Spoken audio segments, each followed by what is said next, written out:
welcome to the Hardy's Hotline, your connection to Hope Valley. My name is Cammie, and I am the Hooked Hardy. And Hey everybody, I'm Sarah and I'm the Hawk-eyed Hardy, and I think I've almost got that down, but not quite. almost, it's coming. Welcome. So, Sarah, I have the question of the day for you. Already? Okay. Yes. Did you find this episode to be absolutely impeccable?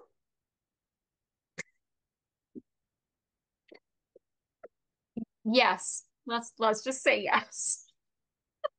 You can thank our good friend Casey for that. She gave me that line and I promised her I'd use it. So Clever. Clever. That indeed.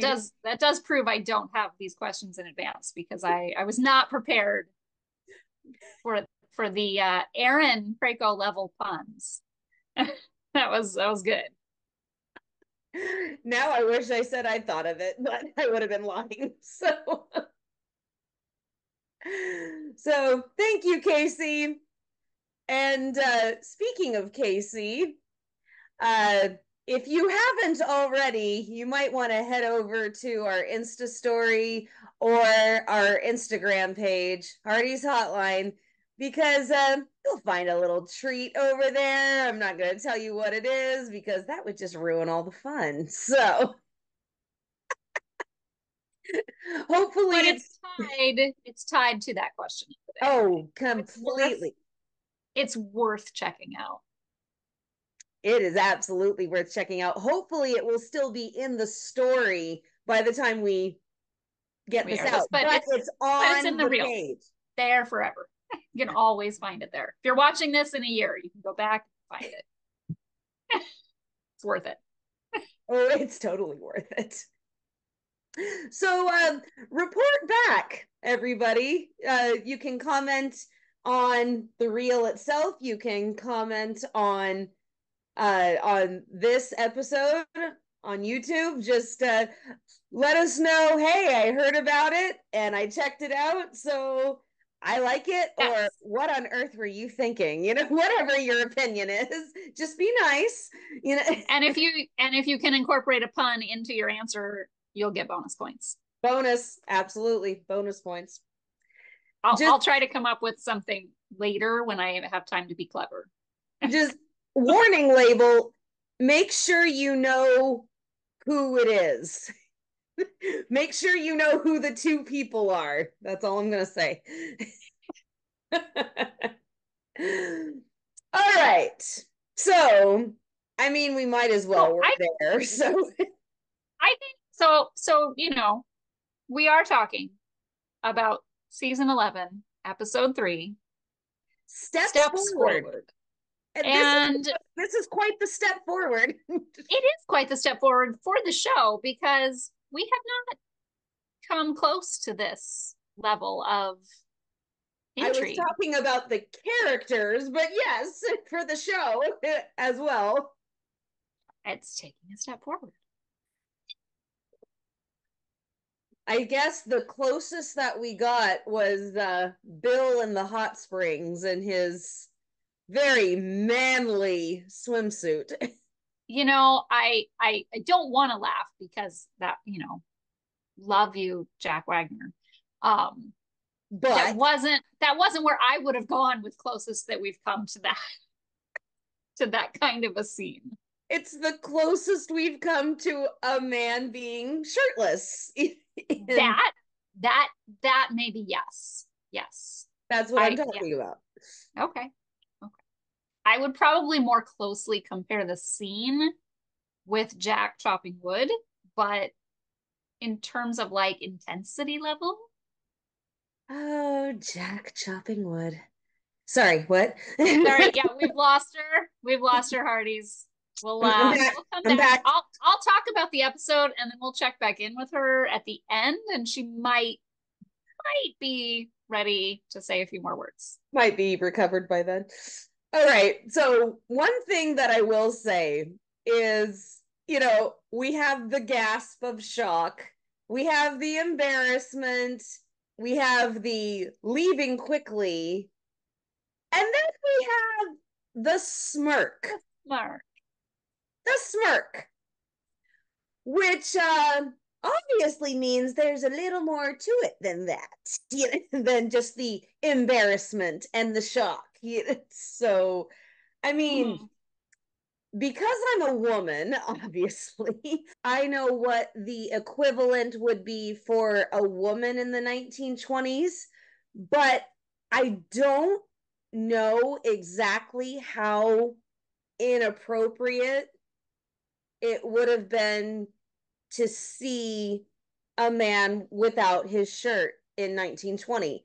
In 1910, when it started, completely, yeah, it would have been I mean, tantamount to sin, well, I mean, it was already a big deal to see someone's knee. So I feel like I feel like we've stepped it up a little bit here. The 20s are getting pretty risque. You had to You, go you, and mention the knee. Now you've I lost me again. I've lost you again. I've Now made I'm too many early season references. now Whoops. I'm now I'm gone, and I'm thinking about Jack again. Nice going, Well, sir. it's either gonna be a very short episode of our podcast or a very, very long one. Uh Only I would be talking about a moment like this with a historically. historical reference. Historically, yeah. I'm sure that's most of the fans wanting. Oh, That's why they're tuning shush. in. They're tuning in for your historical referencing. What does Cammy think? All right, Kevin McGarry didn't look so bad. There we go.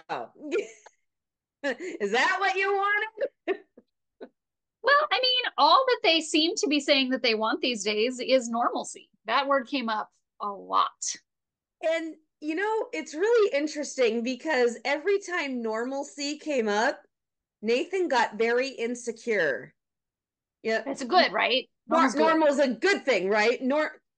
Good normal, right? I'm like, dude, would you be quiet?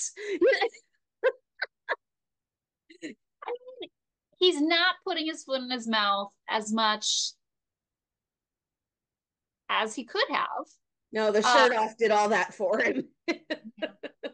The follow-up scene when Scout is being drilled by Nathan. Okay, number one, where the heck are they? It's just like in Elizabeth's backyard. But that did not appear to be Elizabeth's house. It looked like a cottage in the woods, and the paint was all chipped off and everything. And it did not look like the row house because I've seen the row house from the back and it's painted the same color. Yeah. So, Could that be the back of Gowan's building that they were turning into the childcare? Because she'd been going out the back door of that. too far out. Mm. There was too much foliage. There wasn't the town in the background. Because that's what I was doing. I was pausing the TV and looking around, and it I'm gonna just have to go back to that scene then. I don't know. so yeah, where the heck are they? Number one. Number two, if they are in Elizabeth's backyard, why is he there? Why is he drilling Scout in Elizabeth's backyard? Or somewhere he knows Well, Elizabeth is going to be, and then, oh, sorry for barging in on you. Well, I guess that well, makes us to be even. fair, he couldn't bring Allie a third lunch, so he had to have another excuse. It didn't have to, nobody said it had to be a good one. The look on Allie's face when he's like, I brought your lunch, you forgot your lunch. No, I It's didn't. in my bag. I've got it right there. You made it for me. And he kind of does this. Well, now you have two. Will you go along with me on this one, kid? Yeah, I would have gone with something totally different. Like that was I did not do that today. That was yesterday. I would have like totally I would not have admitted to that. Do a bold face lie. In the moment, yeah, that's embarrassing. That is so he did put his foot in his mouth in a way. Yes. So what my impression with all of these scenes, at least, is that it appears like they're trying to to make the effort to show that each one of them can plainly see that there is interest from the other without them having to have a conversation yet, so that they can kind of ease into that. Yeah. I feel like I don't know that it's perfectly clear to Nathan yet that Elizabeth is interested, but I think it is perfectly clear to Elizabeth now that Nathan is interested. You think? Which I think she needed to know, but I want to see that kind of reciprocated a bit. Yeah, I agree. It needs to be reciprocated for him to see. He's been shot down too heavily, not just by her, by multiple people in a row. And to take that leap again, I feel like he needs a little bit more sense of where she's at. Encouragement. Just that she's open to it, at least. Yeah. Not that she's like full on board, but that she is, she basically told him, no, I'm not interested in you before. I So love you, but I'm not in love with you. I mean, that's yeah, so you kind of need to know that there's been a shift of some sort before moving forward at all. definitely. Um, so which brings us to one more scene that I kept on saying I want to talk about this. I want to talk about this, so I'm going to do it now. That is what we're here for. Yes, indeed. Uh, Nathan brushing Sergeant. I mean, once again, it's something that Elizabeth does not witness. And I even wrote down in my notes, do we get to hear the rest of the story? Do we get to see the rest of it? Do we get to see her find Sergeant all brushed? Or do we get to hear her say, by the way, I went into the stable to saddle Sergeant for a ride and he looked very clean, the cleanest I've ever seen him when I came in. It's so, do we get to see something like that? It'd be fun is a Oh, little is a little side comment from Bill to Elizabeth. That'd be kind of fun. Because I will say, you and I have talked a lot about hoping to see Elizabeth's dad again at some point. But even if we don't, Bill's really kind of like a father figure to her now. So I would actually really like to see his approach. I think it will be different when she starts seeing Nathan than it was when she started to see Lucas. Because I feel like he's gonna feel a little more protective of her seeing a Mountie again. mm, And maybe he'll even have some feelings about that since he was so close with Jack. yeah, I don't think it'll be bad, but I do think that there's some opportunity there to there kind of is. elaborate Bill and Elizabeth's relationship a little more. Very much. But I mean, especially because Bill has been the commentator on relationships around town. So that would be the perfect thing for him to do. She could even say, hey, thanks for brushing Sergeant for me. Wasn't That me. wasn't me. Yeah. That would be funny. That would be a Yeah. really, really good opportunity. Speaking of opportunities, there was a missed opportunity in this episode, and I went, oh, they could have had so much fun with that.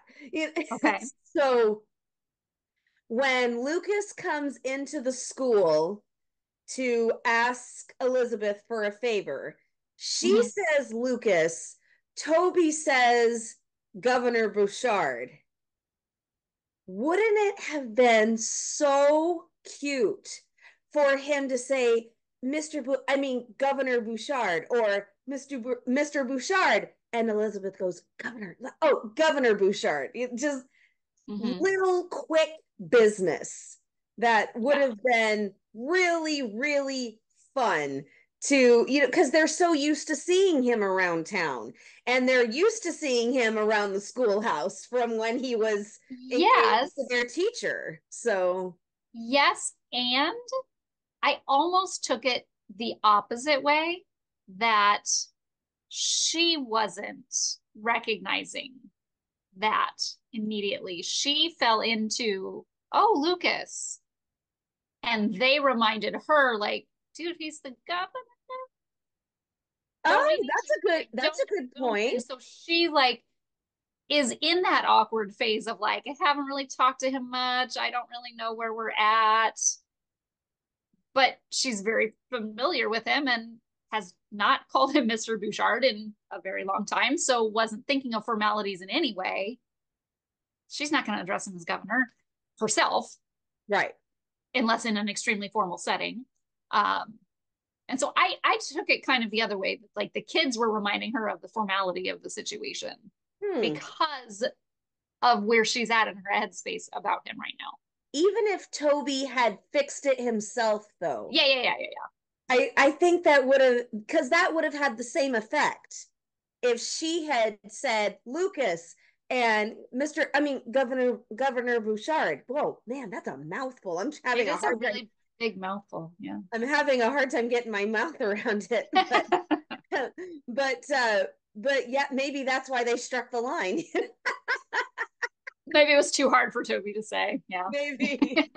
He's already got so much going on with this. Oh, He's already he's already had a really tough. he's had a tough. Oh my gosh, What he, milk was that it, what he said?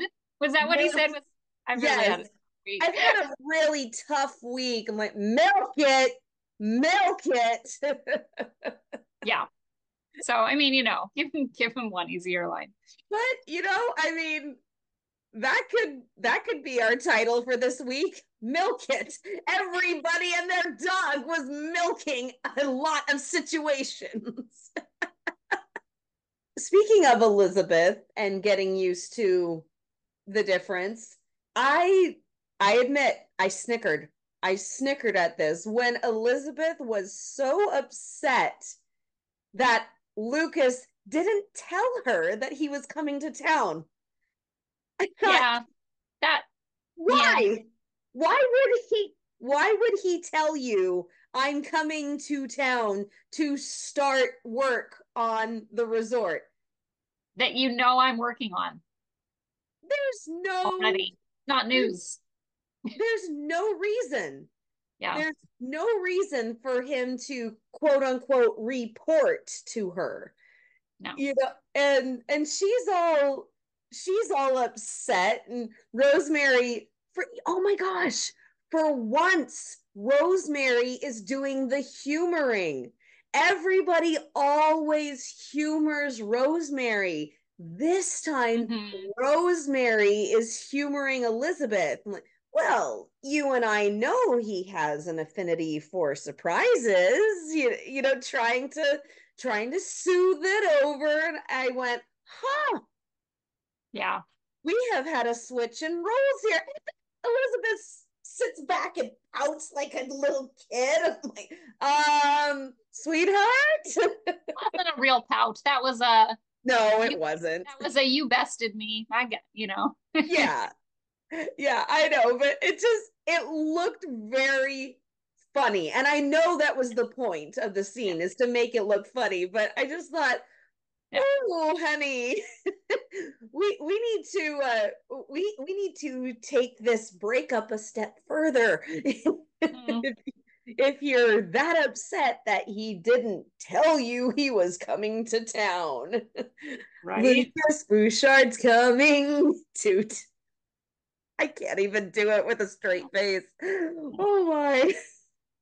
Well, and then another thing I was gonna bring up, what is with the like musical desks happening in Hope Valley? We've got We've got Bill sitting at Nathan's desk. Why are you at my desk? What are you doing at my desk? And then we've got Lucas now renting his old office back from Lee. Even though Lee doesn't need an office, it's technically Lee's office now. Yeah, but he asked He he asked asked, if it was okay if he borrowed his old office for a few days while he was in Hope Valley. And Lee ran with it and said, oh yeah, we could come up with a fair price. Nah, I'm just well, kidding. and good joke, but now that he's staying indefinitely to work out this project, he may Now need it a lot, and that just gets a little odd. dicey. It's a little bit conflict of interest. I mean, the governor does need a place to work. Yeah. And where else is he going to have a formal office where he could actually meet in private and have Okay, so where does Hickam run this hotel? there's another office? Okay, we'll go with that. Okay. I mean, the offices are in the back. That's kind of what I was going with, but Sure. I'll go with that. Sure. sure. Like, I don't know where any of this work is getting done. Let's let's talk about that work. Okay, I am now willing to admit I'm getting suspicious of Edwin. Right? Yes, very much. Oh, are we on the mystery now? Yes, dear, we're on the mystery. Okay, Do hang you on. have do you have what I think she's got it? I got my detective cap on. It doesn't work If as well with you the ponytail, if but you missed it or you haven't watched it yet, go watch our interview with Andrew Walker. this is now. I'm going to wear this anytime we're doing mystery clues or talking about mystery movies. This is this is the new prop. I got to get my money's worth.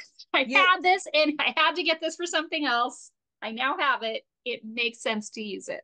Well, So, hey, and I've got my hat. It's part of my signature. I never do a podcast without it, so it only yeah. fits. So, Okay. So, so mystery wise, Edwin is super suspicious. Edwin is super suspicious in this one. Honestly, I go back to the very first part of the show. So, I just got to say, I love Bill actually going to the scene of the crime with a stopwatch, acting out what the criminal has confessed happened to see if it's feasible. That is like top notch investigative Well, work. and can we say covert mission? Yeah. Nobody knew he was going. He didn't tell anybody. Not even Rosemary was supposed to find out, but somehow It she did know. But knew. yeah. Somehow she knew. But yeah, I mean, that's top-notch police work for Top notch 1920. police work. Especially adding sound effects. I mean, bang bang. I that just made the scene. I gotta say. Oh, But completely. but okay, so you go hop from that to the scene when he's telling this. He's telling this story. And he's saying, I think it was to Nathan, wasn't it? When he was saying Pike said, or was he saying that to Rosemary? Pike said he fired two shots, ran, and stashed the gun in the storm This drain is in the alley. this is to Nathan. This This was to Nathan. conversation was to Nathan. The next line he says is Edwin said then when he heard the shots, he ran outside immediately and saw the getaway cars speeding away out front. From that split second, I'm like, well, I could tell you who's lying. It's Edwin. That's your missing link. You're trying to prove something else. They are missing what is right in front of them. It doesn't matter what the timeline is if Edwin's the one lying. It's true. And I mean, he's balking at the idea of extra security in Hope Valley, he wants to accept a bid from From Bernard Montague, Montague. which had to have been the play all along, especially when you have the scene at the end and it comes out that the entire time that Lee was selling this property to Lucas or to the government, Edwin knew the entire time that this land is not accessible from Hope Valley. This land isn't even that I don't even did I understand that correctly? None of the land is even in Hope Valley. The land itself is the base of the mountain and the access roads. Those things belong to Benson Hills. Randall Rockford. Rockwell. Let me say that again. Randall Rockwell. But I'm really glad we got to see him finally. I do want to say that. It was really cool seeing Randall Rockwell and being able to put a face to this and kind of see. And he didn't really seem as smarmy as I was expecting. So that also makes me feel like other people are playing into this more to make him seem worse. Well, and it really seemed like he was Edwin's goon. Right. Or that Edwin was playing him because he said, well, he was orchestrating something. Yeah, for sure. And because you smeared the resort campaign. She said, "Excuse me, I reported the opinions of everyone like a journalist of integrity would do." I went, "Oh, burn." Right. So here's the thing. I get Edwin maybe not fully trusting Rosemary and Lee. I get that. I get that.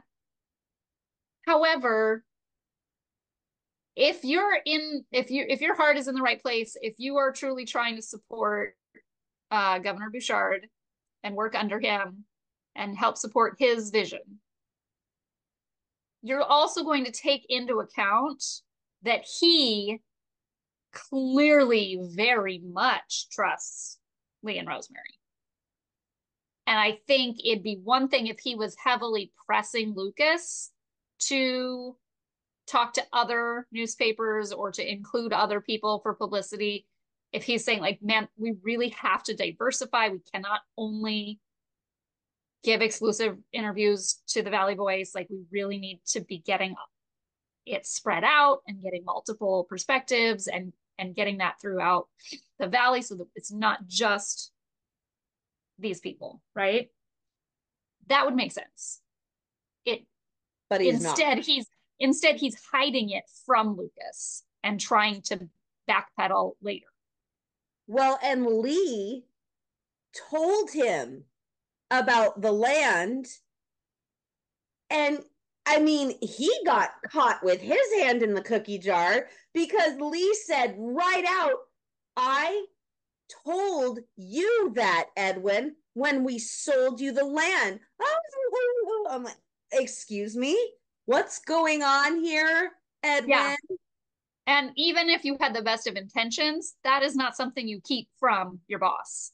If you find out about it, that's a huge thing that you do not keep from your boss. Even if it was something that could be easily remedied by talking to the Benson Hills mayor, like that's just not how you do business. And to be fair, Edwin seems like a good businessman. So these mistakes seem like too big of mistakes for him to make. So when Rosemary said at the very beginning of the episode that you went to Capital City, how did you know that? And you suspect Montague. And who told you that? I knew it. That was beneath you. But it was brilliant, actually. But oh, I know, quite brilliant. But at the end of the episode, she says, "Who is Pike covering for?" His confession is obviously fabricated, so who is he covering for? And even though Montague was in this place with over 100 witnesses and there's a photograph, dang it. Yeah, that just means he wasn't on the scene. That doesn't mean that he isn't involved. Yeah, and they said we cannot discount that he might be the mastermind. So it would And that not. doesn't mean he is, but No, it definitely is. It makes sense he has to be involved on some level. it would not surprise me if Edwin was on Montague's payroll. And we don't know if Montague is on Bixby's payroll. we don't Right. we don't know if Montague is doing this of his own accord and with his own agenda, or Or if if he's being paid. Yeah. if he's being paid by Governor Balfour. We love you, Mark. If he's being paid by Governor Balfour to set all of this up. And then by the same token, if Pike is covering, which of course we know he is, if he's covering for somebody because his confession is a lie, how much has he been promised to be the fall guy? Because that's a risky thing to be a fall guy. I mean, in that situation, it's probably not anything for him. It's probably, we're going to do this for your family. We're going to offer these securities to your family, or it's a threat that if you don't do this, we're going to hurt your family. Very possible. Absolutely. So Oh. that's what's happening with the mystery side of things. And it sounds to me like they need the spectacle of hats and guns. Thank you very much. Yes. The look that Nathan gives Edwin, just that he kind of backtracks. No Yeah. offense. I just love that. Just tear him down, get him off of that highfalutin It's, platform that he's I talking mean, on. I know it's like I know it's a TV show and you try to like misdirect and all of that, but it just, I can't see how Edwin is totally Isn't. in the clear of Mm-mm. this. There has to be more to it. And it's honestly just surprising to me that nobody's even suspicious of him yet, seeing as how he came to be working for Lucas. Yeah, but I mean, to be fair, when he came to work for Lucas, he was seen as a very helpful person and somebody who got very disgusted with Governor Balfour and all of the dirty deals that he did. And I want to work for you to make things right. I want to do my part. I want to be helpful. So, That's a I mean, great story. it is. And there didn't seem to be any holes in it until now. Yeah. And so that's where I'm starting to side with you, my dear. Yeah. So I said I would bow. I said I would defer. I also wonder if at some point, just not like a prediction, but just a wondering, if at some point Lucas doesn't start to get his memory back. I'm not as we talked before about maybe he knows more than he's saying. I don't necessarily think he does right now, but I Mm-mm. wonder if that will happen. If he'll start to maybe have some flashes and keep that to himself until he can prove something. It's very possible. I mean, his mind works. Mm-hmm. He's got a good head. He's got a good head on his shoulders. But with that, I will remove the hat and we can move on. Not for good. Just we'll take it off for. I wanna move to a more serious topic. Mm. Cooper and Angela. When Joseph opened up about his brother, that he stopped talking to a long time ago. Wow, I almost Chills. cried. Yeah, like chills. Chills. And I was on the verge of tears at that point. I have a brother who will not speak to me anymore. And it doesn't break my heart, but it's sad to me.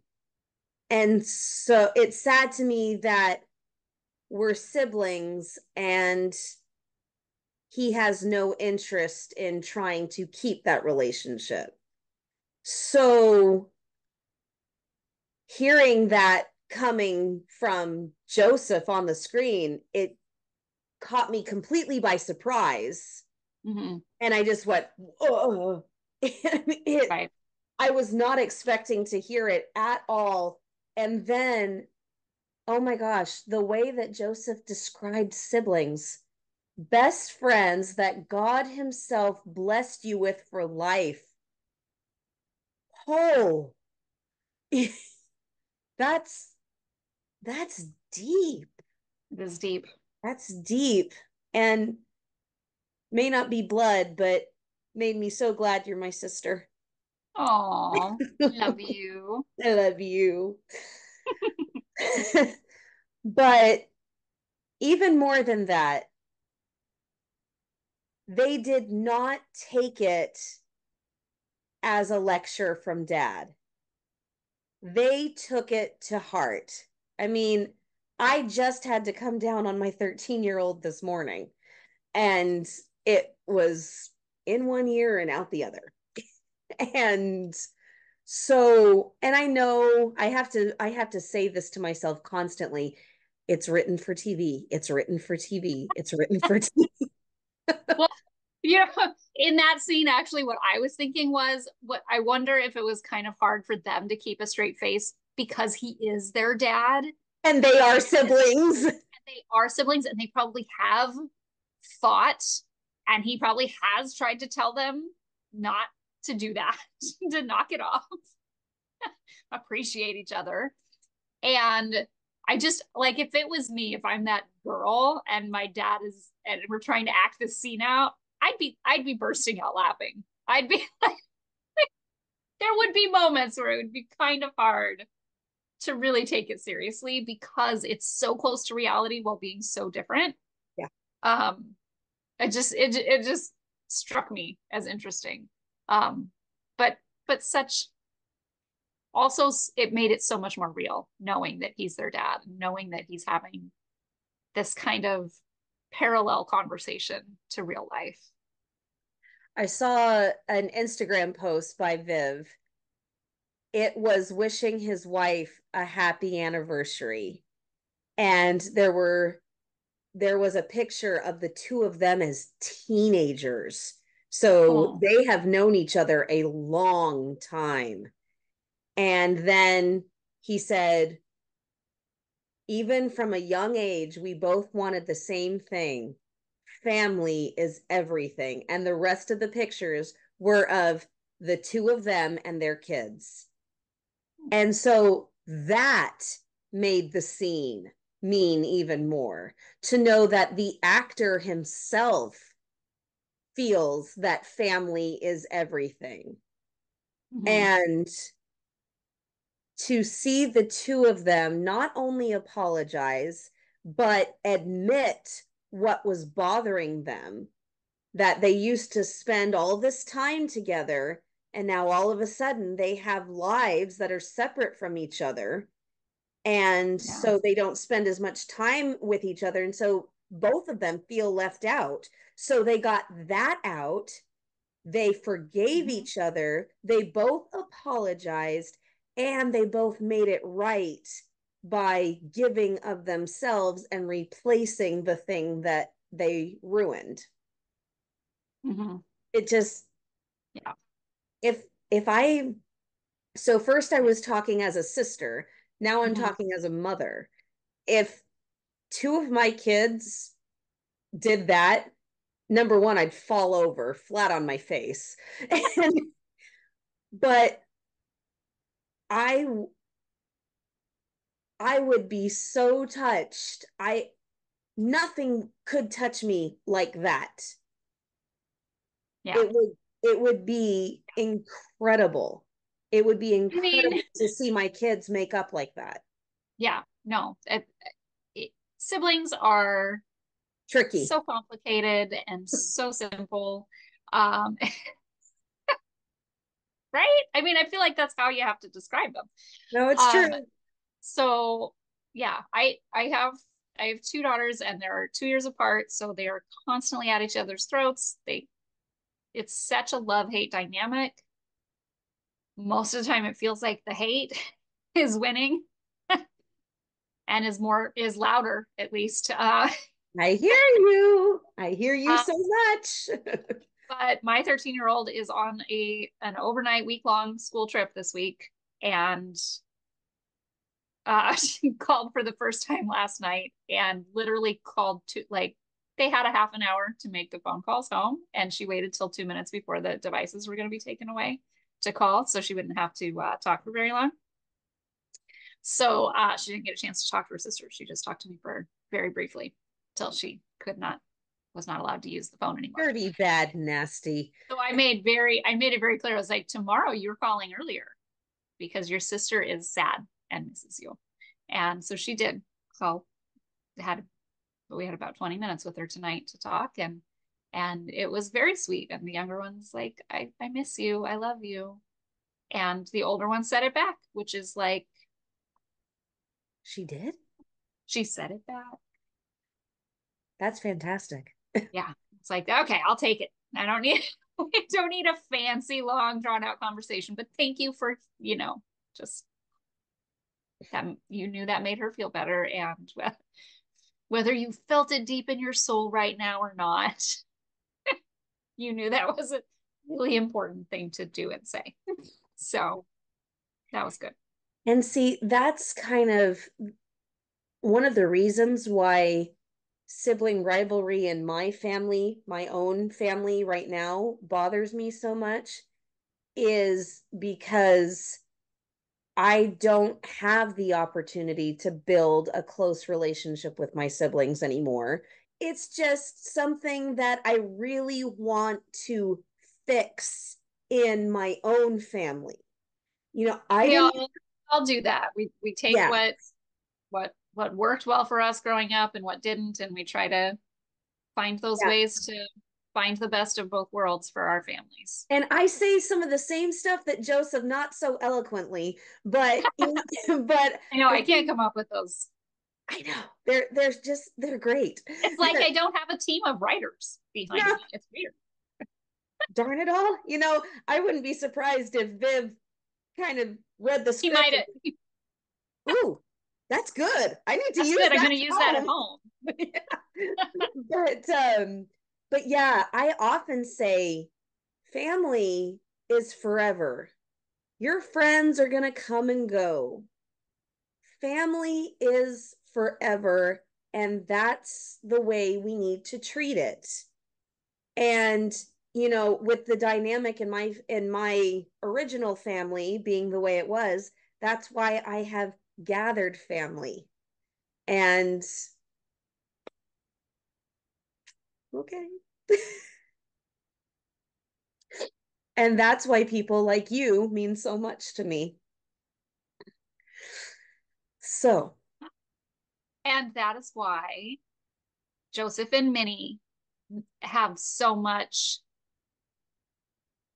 behind their reason for being in Hope Valley is they're creating that family as well around them, and community family. that community family and that the chosen family, and this episode kind of just helps us see deeper into why. Like, we've seen several reasons why they need that over the years, but that just adds another layer to why Joseph is the way he is, why he wants to work so hard to help people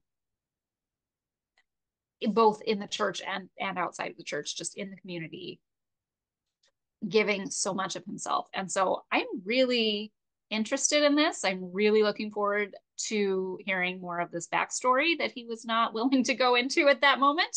Um, Spoiler alert, there is someone on the show this season that looks remarkably like, I have not heard what character they're playing, but they look remarkably like they could be playing a brother to Joseph. Doran Bell has been in many Hallmark projects.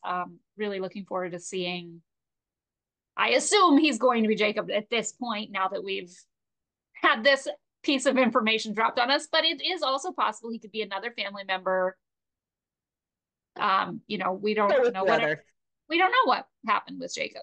So my son was watching a little bit with me, and as soon as Joseph said, "I have a brother, Jacob," my son said, "Jacob from the way home." And I went, I don't I haven't talked to him in a long time because he jumped in the pond, and so crossover. And biblically, Jacob and Joseph, they're father and son, but they're very, very tight knit. Joseph was Jacob's favorite son, blah, blah, blah, blah, blah. So I don't think you would name brothers Jacob and Joseph unless you were hoping for a really, really tight knit relationship. So let's see where that goes. Crossing our fingers. So, on a lighter but still familial note, Lily wants an auntie. Oh, that was so sweet. I love how it was just like, it's so natural. I mean, that is exactly what would have happened.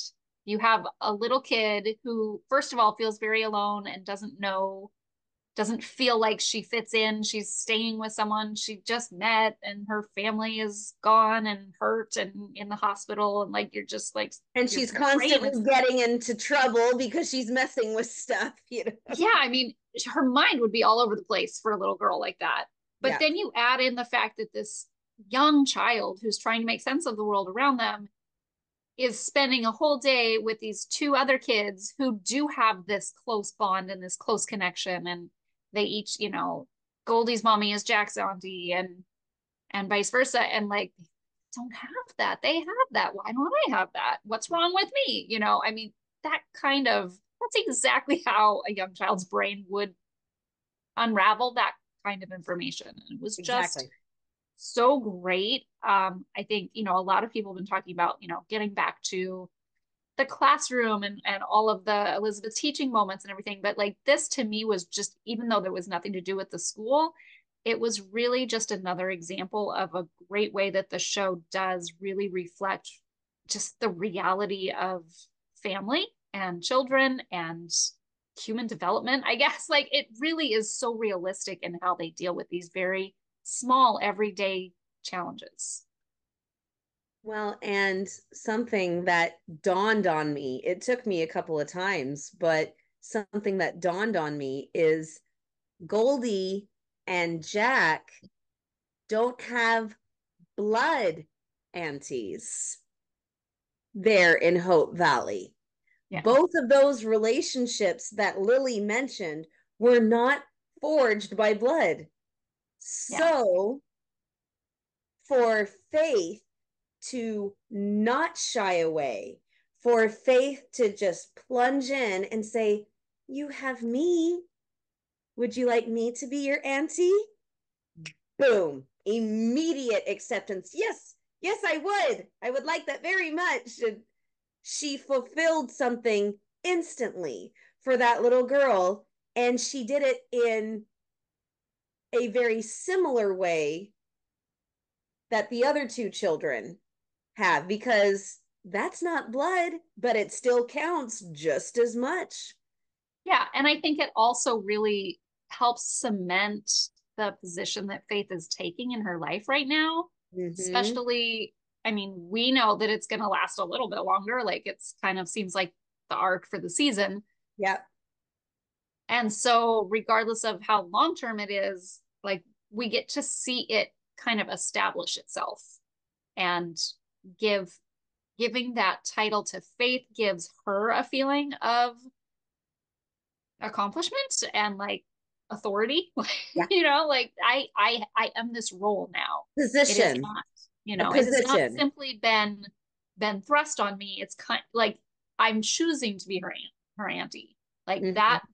that's a choice to take it that kind of personal step further over just watching out for her and building a relationship.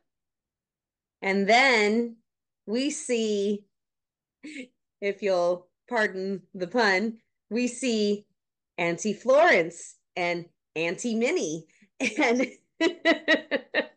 and Auntie Molly all coming together to And and and Uncle Henry. Uncle Henry. I wrote I wrote in my notes even I said it right here. Henry has a soft spot for little girls. He does. He does. He does. Mm. So you have all of these women who have Pushed her out. Go up there and smile at him. Just go up there and you smile. have all of these women who have the plan, who have the idea to form a daycare center. That's a little modern for 1920, but that's okay. The wording probably is a stretch. The concept, not so much. Like, yeah. But then Elizabeth has the idea to get Uncle Henry involved. And we know that Henry has a soft spot for little girls. So just he's sitting there, hello. And then he looks up, I'm surrounded. Ladies. Oh my goodness. Yeah, that's I am you can't watch a scene with Henry and not just be emotional. Whatever the emotion of the scene is, like that is a scene Sometime. you're gonna follow that emotion when it's with him. You're gonna be crying or you're gonna be just grinning ear to ear. You he's one that is just his emotion is so contagious. Yeah. And I mean, we already said that happiness is where he's headed, according to his own words. And so, of course, he would give them the building where his office used to be. Of course, that would not come with strings attached. You know, I mean, it's another desk being used by somebody else. He's like, right. now he's given his desk to the ladies. There you go. But nobody's using the teacher's desk except the teacher. You mentioned about, they want to see more in the classroom. Well, we got it. I did think it wasn't necessary, but it was so sweet. And it wasn't necessary to the storyline, but it was a wonderful addition. And I'm so glad that they did add it because they didn't have to. They didn't have to put all of this work with Toby in unless they're saving it for another time. But they did. And it just warmed your heart and it reminded you that, yes, Elizabeth is a teacher. And I And think that's why it was necessary. I think you needed to have that grounding moment of, I meant necessary to the well, actual yeah, it storyline. didn't tie into the other storyline, Yes, but I but you're think it right. was crucial to have it showing her having to balance these different parts of her life. Yes. And watching her sit with him, feel for him, comfort him, and then figure out a way to solve the problem. Also, what I really liked was that it was built. It was built upon one conversation to a next. She addressed it as a teacher initially with him.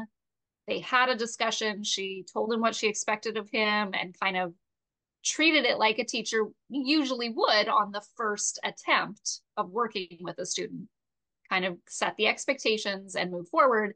And then when she revisited that later and discovered how much deeper the problem was, then she restructured and like, okay, let's step back, let's approach it a little differently. And so it showed that really great balance for a teacher of, like starting with your general approach, and then like you can't individualize every single time a kid says something because you'd be driving yourself wild. Yeah. But if you start, it just showed her skill. It was very nice to see that. Not only that, but it was a storytelling skill as well because it crossed episodes. This was not a problem that just came up in this episode. It crossed over episodes. Yeah. All right. Well, we can't end this without giving a shout out to Eminem. No, we cannot. I mean, it is 2 days shy of their 5-month anniversary. By the time they kind of have their picnic, I think it is their anniversary.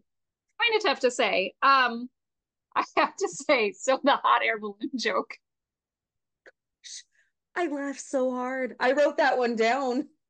I just love that he is like, I have to do something. What do I emulate? Who does romantic gestures? Oh yeah, Lucas got a hot air balloon. That's like all he has to reference of like big romantic gestures in Hope Valley recently. And I mean, like he's like that, or I can buy all the candles. Like, I mean, these are like off my only two options. I mean, so he served dinner in the saloon when they were having a private romantic dinner. However, I will continue that with saying that they already said no saloon because then he'll get pulled into work. So, that wasn't the only thing he had, but it was the only thing outside the saloon he had witnessed. So. But I feel like in his mind, this is huge. I have to do something huge. It can't be something we've done before. It can't be any old date. Can't be any old date. It has to be special. So number one, I loved how serious he took it and how he was really trying to be huge with this. 2, I loved how honest she was. She's just like, oh yeah, no, you'd end up in a full body cast. No. And he says that's and then 3 possibility. That is true. I do know myself. That's a good point. So there's that. And then I love that he's still trying so hard. And she comes up and he's like, I'm on it. I'm working on it. He's not. He's got nothing. He's got no ideas. And she's like, I've got it. And so I love how they seem to balance each other now that they're kind of in a groove and not terrified of being in a relationship that is getting serious. Except they seem to be terrified of kissing. They do seem to be a little terrified of that. Yeah, but I wouldn't have expected any different, honestly, from either character. No. So that's okay. That's okay. But interesting. It is interesting to me that in the 1910s and the 1920s that people just went anywhere in the forest, even when they knew that the land belonged to someone. Like, if you think about it, every time they go anywhere, they're on somebody's land. The camping trip was public land. Okay, the camping trip was public land. But I'm just like, so you have this picnic set up. You've lost me again. Oh no, the camping trip. The camping trip. The fire. Okay, I'm good. Fire, we're done. Okay.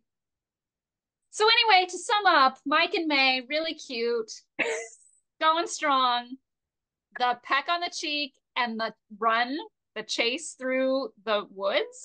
It was cute. That was adorable. And I loved that like other people were around and saw it and like did this little, "Ooh, okay, look what we just witnessed." Well, and it's funny too because they seem still in the awkward stages, especially where kissing is concerned. I mean, she knocked over, what was it? Oh, this A sugar. Yeah. sugar. Yes, she knocked over the sugar. Um, but then they're celebrating their 5-month anniversary. I thought of meeting. I don't I don't know which anniversary this is because they don't look like they've been a couple for 5 months in demeanor. But Yes. but But but the fact that he brought attention to it and he wanted to make it big and he's been counting the months, I just want to do this to him, I just want to go, oh, it's just so sweet. you sweet Sweet little boy. All right, before we go, I want to do a quick shout out to Lee because I used to call him the businessman of Hope Valley. This man is now the problem solver of Hope Valley. I mean, he was that when he first came on the show in season 2. He solved a very big problem, but it was through business. This time, he's talking and he's solving people's problems like a therapist or a counselor, but he's bringing business in with it. But I mean, Jed says, thanks for taking the time. Even though I think it's really funny that he said, so you're here to talk to Lucas, the governor, about groundhog. Groundhogs. But he does find a way to help Jed solve the problem, and he does it so casually. He now has one of the biggest businesses in the town under his belt, and then one of the other biggest under his belt as well. So he's doing really great, but he really is. Yes, Bill's the mayor, but Lee Coulter is the man of the year for Hope Valley because he is doing so much big and small because he takes the time. And I saw a preview for next week's episode, and he is gossiping to Rosie about who Jeanette is. So I thought, wow, Lee is putting on many hats. If anybody in this town knows who Jeanette is, it's got to be Lee and Rosemary. I'm sure that they've heard through Elizabeth of her existence and of some of the things that happened in the past. Well, and I thought that we were talking about another person named Jeanette, but in the preview, we are talking about the friend that Lucas saved. Yeah, I knew we were talking. Who did you think we were talking about? I don't know. I did not think that we were talking about. I did not think we were talking about that Jeanette. Oh yes, we're talking about that Jeanette. That is because that ain't no friendship. It doesn't look like it, does it? That's what I said. Like when I saw her pictures, I was like, oh, we're going young and beautiful. Okay. That was not, no offense, that's not how I pictured Jeanette. She is not a 60-year-old widow. I don't think I expected 60, but I don't think I expected 20s, 30s, and very hot. I was trying to avoid saying hot. I don't know why, but I was like, I don't know. don't know why I would say that, but yeah, 1920. this is not the type of widow that I was expecting him helping. And she definitely strikes me as the way she carries herself and is approaching people and is talking to Lucas. It does not seem like, and maybe there was never anything that happened, but there were feelings, even if nothing ever happened there. I mean, the last thing that you see in the preview Is is her talking to Elizabeth. Have we met? No, but it's about time we did. And then Lucas seeing the two of them talking. It's just like when, oh, here we go again. It's just like Uh-oh. when Jack saw Saw Elizabeth and Elizabeth. Rosemary talking. Oh, Oh, callbacks. I bet there was some intentional filming, some scenes in this episode to call back to that. if there is, good on them. Seriously, good on them. And I wouldn't even mind. Well, no, we couldn't really do that because it was from Jack's He was on the horse. perspective. Yeah. So, yeah, so it wouldn't, because it would have been cool if they would even use a flashback of Elizabeth remembering it. And they still could do They still something. could when she's like looking back on it. Oh my gosh, that brought back so many memories. Right. Yeah, she could still look back on the situation, but I don't know if they would do that, but it would be really awesome if they did. But yeah, so we've got some interesting things to discuss next time. Next time is going to be interesting. Indeed. All right, Hearties. So if you haven't gone and looked at our Instagram, do that. You'll thank us later. Hey, Cammy. Yes, Nathan took his shirt off in this episode. Nuh-uh.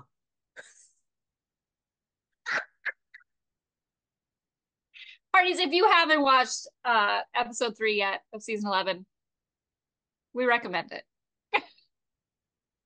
Especially if you are a Kevin McGarry fan. You will enjoy this one a lot more than you should. And if you're not, you might be after watching this episode. I feel like they pulled out all the stops to reel in a few more Team Nathan fans. No, not all of them. No. Not all of them. No. A few more. A few more. I think they got a few more after this episode. A few more. All right, Hearties, and on that note, we will leave you with this impeccable episode that was absolutely wonderful. Have a wonderful day, no matter where you are in your day, and we will see you next time. You are loved. Mwah. Bye, Hearties.